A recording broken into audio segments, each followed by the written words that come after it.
మాసంలో సమగ్ర శిక్ష కాంట్రాక్టు ఉద్యోగులు నెల రోజుల పాటు చేసిన సమ్మెకు గౌరవ రాష్ట్ర రోడ్లు భవనాల శాఖ మంత్రివర్యులు అప్పుడు నల్గొండ కలెక్టరేట్ ముందు చేసిన దీక్షకు మద్దతు తెలిపి కాంగ్రెస్ ప్రభుత్వం రాగానే మిమ్మల్ని అందరినీ రెగ్యులరైజ్ చేస్తామని, సమగ్ర శిక్ష కాంట్రాక్టు ఉద్యోగులకు మినిమం టైం స్కేల్ అమలు చేస్తామని హామీ ఇవ్వడం జరిగింది.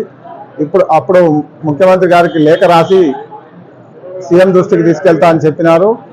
దానిలో భాగంగా ఈరోజు మంత్రి గారికి సమగ్ర శిక్ష కాంట్రాక్టు ఉద్యోగులు అందరం కలిసి ఒక లేఖ ద్వారా రాష్ట్ర ముఖ్యమంత్రి గారికి లేఖ ద్వారా తెలియజేయాలని కోరడం జరిగింది. దానికి వారు వెంటనే స్పందిస్తూ ముఖ్యమంత్రి గారి దృష్టికి తీసుకెళ్తాను, మీ సమస్యలు పరిష్కరించేంత వరకు కృషి చేస్తానని చెప్పేసి హామీ ఇచ్చినారు.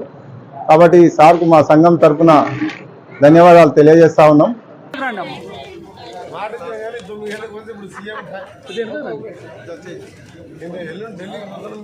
ఢిల్లీలో సీఎం ఖాళీ ఉండదు కదా, ఆడ మాట్లాడతారు. సార్ మీరు గతంలో సీఎం లెటర్ రాయిస్తాను మా ధర్నాకాడికి వచ్చి మాట ఇచ్చారు sir.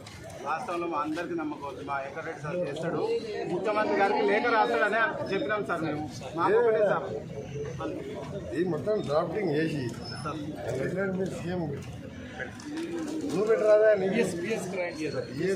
Joint collector MDO draft చేసి ఇదంతా తీసుకుంటా ఇలా ఈ 2 నెంబర్లు తీసుకుని వాళ్ళతో టెస్ట్లో ఉండి డ్రాఫ్టింగ్ చూసిస్తే ఎవరికైనా నాకు పీడిఎఫ్ పెడితే ఈమెయిల్ చేసి డౌన్లోడ్ చేసి సీఎం చూస్తే ఆ సీఎం సెక్రటరీ చీఫ్ సెక్రటరీ కూడా ఎమ్మడే ఉంది.